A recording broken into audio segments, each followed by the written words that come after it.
관심이 왔습니다. 애들 관심이 하고 몇 명은 밖에서 복도에서 막 떠들고 있네요. 집에 안 가면 많이 몰라.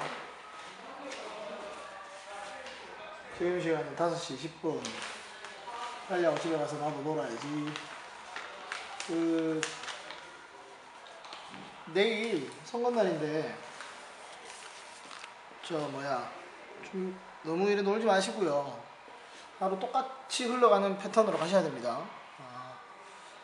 노는 날 있다고 해서 흐름을 끊긴다거나 뭐 이러시면 그닥 좋지 않다. 17번 가겠습니다. 자, 17번에 보시면 17번은 자료 수집 방법입니다. 자료 수집 방법 중에서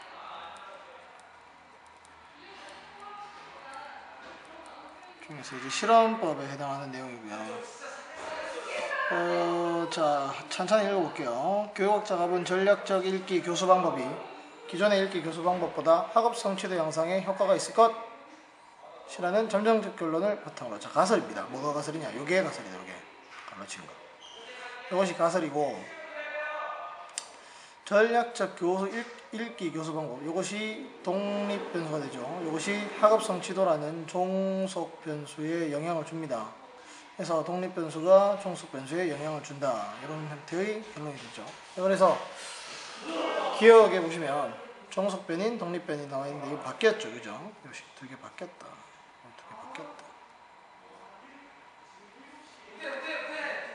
그 다음에 두 번째 계속 가시죠. 먼저 땡땡 지역에 거주하는 고등학생 지원자 중에서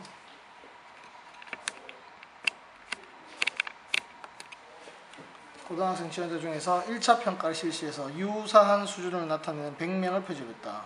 무슨 말일까요? 시험을 친 거야. 고등학생 애들 모아서 쳐서 비슷한 성적인 아이들을 100명을 뽑은 거지. 비슷한 성적을 가진 아이들. 자, 그래서 자, 뭡니까? 니은에 보시면 두 집단의 동질성을 확보하기 위한 과정이다. 아니, 맞죠? 그러니까 그 A 집단하고 B 집단 두 개 있어요. 이 뒤에 읽어보시면 얘들한테는 그 전략적 읽기, 전략적 읽기라는 방법을 사용을 하고 얘들한테는 기존 방법을 사용해요. 그럼 어떤 변화가 있겠지. 변화. 그럼 이 변화의 결과가 이 읽기 방법 때문에 나타나는 건지 아니면 이 A 집단과 B 집단이 가지고 있는 특징 때문에 그런 건지 알 수 없잖아.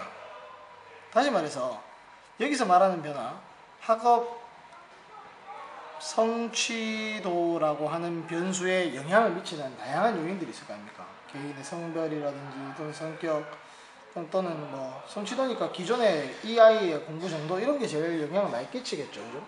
근데 이런 것에 영향을 배제하고 전부 다 배제하고 오직 뭐만 전략적 읽기를 사용을 하느냐 안 하느냐 요것만을 이제 이것의 영향을 판단을 하려고 지금 밖에 선생님들이 돌아다녀서 쪽팔려서 말이 잘 안 나옵니다. 지나가셨네요. 어쨌든 그러니까 이 다른 요인들이 주는 영향을 제외시키기 위해서 두 집단의 특성을 똑같이 하는 거야. 이해되십니까? 학업 성취도라고 하는 것에 뭐 성장 배경 또는 뭐 아이들의 뭐 집안의 재산, 과외 정도 다양한 영향이 성취도에 영향을 미치잖아요. 근데 이 전략적 읽기나 기존 방법을 했을 때 차이점을 볼 때 제일 그래도 영향을 많이 줄 수 있는 것은 읽기 아니면 원래 아이가 가지고 있는 성적이잖아. 그러니까 원래 이 아이들의 성적을 똑같이 두고 그러니까 동일한 수준의 아이들한테 이것을 읽기 또는 기존 방법을 사용을 해야 이 전략적 읽기가 효과가 있는지 없는지가 나오는 거야. 그래서 요런 작업, 그러니까 독립변인을 제외하고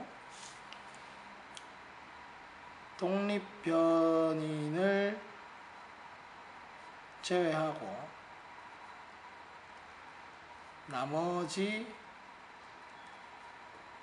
실험 집단에 영향을 주는 변인들을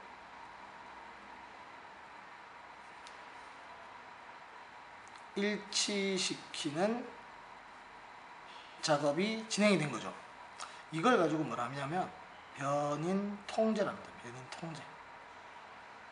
용어 잘 기억하십시오. 변인 통제. 그러니까 나머지 변인들, 독립 변인을 제외한 나머지 변인들을 통제시키는 거야. 영향을 미치지 않게. 어디에? 실험 집단에. 그러면 오직 뭐만 영향을 미칩니까? 독립 변인만 실험 집단에 영향을 미치겠죠. 그죠? 자, 다시 보시면 여기 나와 있는 그 동질성을 확보하기 위한 과정이다라고 하는 것이 바로 변인 통제 과정을 말하는 겁니다. 조금 어렵죠? 좀 깊이 가는 겁니다. 일부러 수업 시간 안 했어요. 다 하면 힘들까봐. 대신 요건 잘 기억해 주십시오. 자, 그 다음에 가시죠. 50명 두 집단 나누었다. 6개월 동안 A 집단에는 전략적 읽기 교수 방법 적용하고, 독립변인이 이거잖아.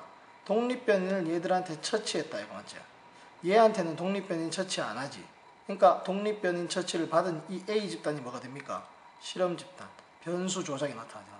그대로 놔뒀단 말이야. 얘들은 B 집단은 사실 아무것도 안 한 거나 다름없어.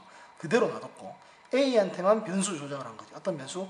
전략적 읽기라는 방법 조작을 했지 않습니까? 그죠? 그래서 A 집단이 실험 집단이 되는 거죠. 정답 몇 번입니까? 2번이죠. 미음, 전략적 읽기 교수 방법을 적용한 A 집단 학업성 지도가 B 집단에 비해 유의미하게 높은 수준으로 나타났다. 뭡니까? 일반화 가능합니까? 일반화하기 어렵죠. 왜 일반화하기 어렵습니까? 자, 이 부분이죠. 이 부분을 보시면 땡땡 지역에 거주하는 고등학생 지원자잖아. 그러니까 일반화를 하려면 무작위 표집이 돼야 됩니다. 무작위 표집. 무작위 표집이 가지고 있는 의의가 뭐냐면 연구자도 그리고 연구 대상자도 모두 실험 또는 조사 대상이